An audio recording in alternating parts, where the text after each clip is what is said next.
Kayo ba ay may karelasyon o partner, malayo man o malapit sa inyo, at gusto mong siguraduhin na hindi siya maghahanap ng iba at magtataksil sa'yo, at ikaw lang ang hahanap-hanapin niya? Kung oo, ay panoorin mo lang ang video na ito hanggang sa huli para masundan mo ang tamang paggawa. At dapat ay buo rin ang iyong paniniwala at gusto mo talagang gawin upang makatulong sa iyo. Bago po ang lahat, kung ikaw ay napadaan lang din sa channel na ito, ay huwag po nating kalimutang pindutin ang subscribe at notification bell upang sa ganon ay update ka lagi sa laman ng aking channel. At pag ayaw mo naman ng mga ganitong video, ay paki-skip na lang at humanap ka ng ibang video na talagang gusto mo. At gusto mo ba na ang iyong partner ay tapat sa iyong pagsasama at hindi titingin sa ibang babae o lalaki?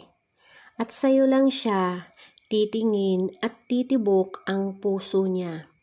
Kailangan lang ihanda ang gagamitin. Kailangan natin dito ng kapirasong sabon, kahit anong klasing sabon o kulay nito. Huwag lamang po tayong gagamit ng sabong panlaba o bareta. Kailangan ang sabong ito ay mabango. At dapat ginagamit mo talaga ang sabon na ito sa iyong katawan. Kailangan din natin ng isang ballpen o panulat. Pag ready na ang ating mga kailangan, ay ang una mong gawin ay kunin ang sabon at panulat. Kailangan yung sabon ay nahati siya ng pa-rectangle katulad nitong hawak ko. Isulat mo sa harap nito ang buong pangalan at apelyido ni partner o ni target. At sa kabila naman nito ay ang buo mong pangalan. Isulat mo ito ng tama upang maiwasan ang pagkakamali.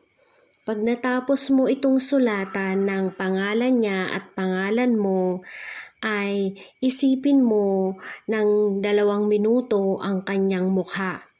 At gamitin lamang natin ang sabon na ito mismo pag tayo ay maliligo, maghihilamos or maghuhugas. Kailangan ay ubusin natin ang sabon na ito sa ating katawan. At kung ikaw ay may katanungan sa video na ito, ay paki-comment mo na lamang sa baba. Hanggang dito na lamang pong muli. Marami pong salamat sa inyong lahat. Basta't wag lamang po nating kalimutan na lagi tayong magdadasal.